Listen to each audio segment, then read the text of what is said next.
backlighting in photography, and will give you a deeper understanding about backlighting in photography. So, as first, I will give you a brief definition of backlighting in photography. And what is backlighting?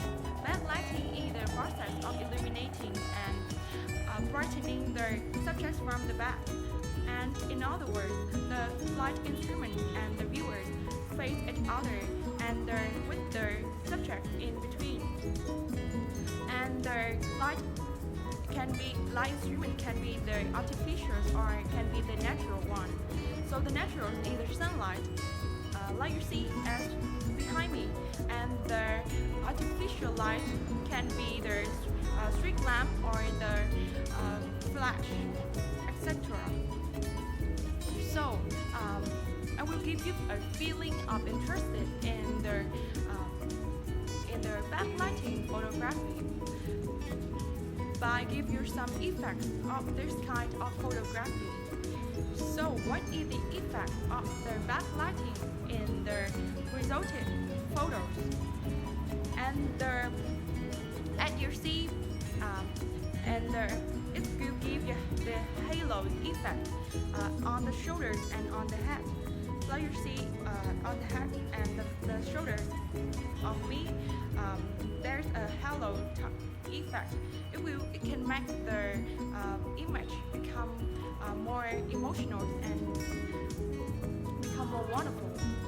So, and it can also cover the imperfection of the photos.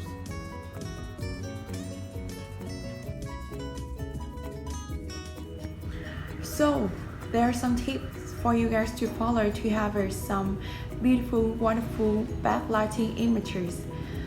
So the first and the most important one is that you have to choose the right time of the day. I guess you guys can see that whenever you guys want to take the backlighting photos, you can choose whenever time during the day you want. However, there are some certain times that the sun will produce a beautiful glow that can really emphasize your image. And that this period of times is that the time when the sun rise and the time when the sun set. And this period of time can set as a golden time. And as you see in these pictures, it is taken in time when the sun set.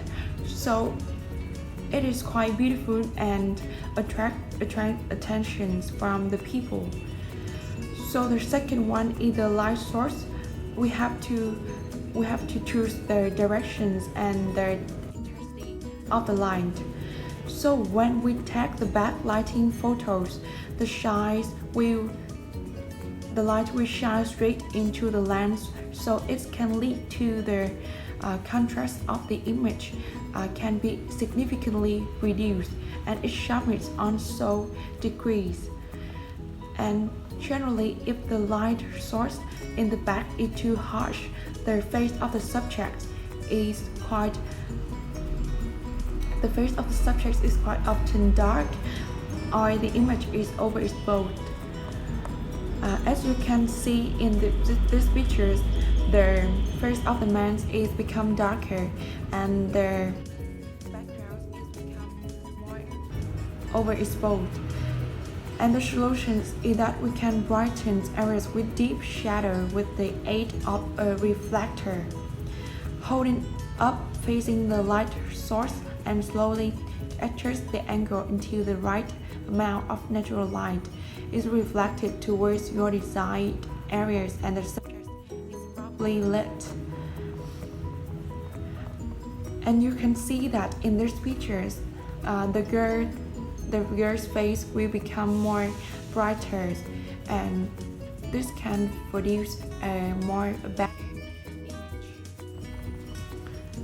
So, in general, if you want to make your subject become brighter, you would better set the subject against something darker. For example, in front of the trees, which can reduce the hardness of the light, of the background light. So the third one is either we have to control the lens flare. Lens flare occur when a point of light source such as the sun is much brighter than the rest of the scenes, and it either happens to be in the image within lens angle of view, or simply hits the front element of a lens without being represented in the image. And these pictures show that the lens flare has many shapes of types. But lens flare is not always good in some circumstances. For example, in this case.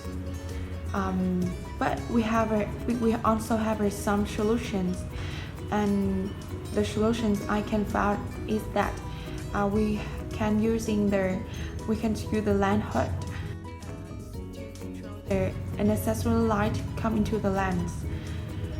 So the fourth one is we have to note on the camera specifications. For example, if the viewer want to take photos which can tell a story, we have to leave the apertures at the f22, f16, or f11. And if we want every detail in background become more apparent,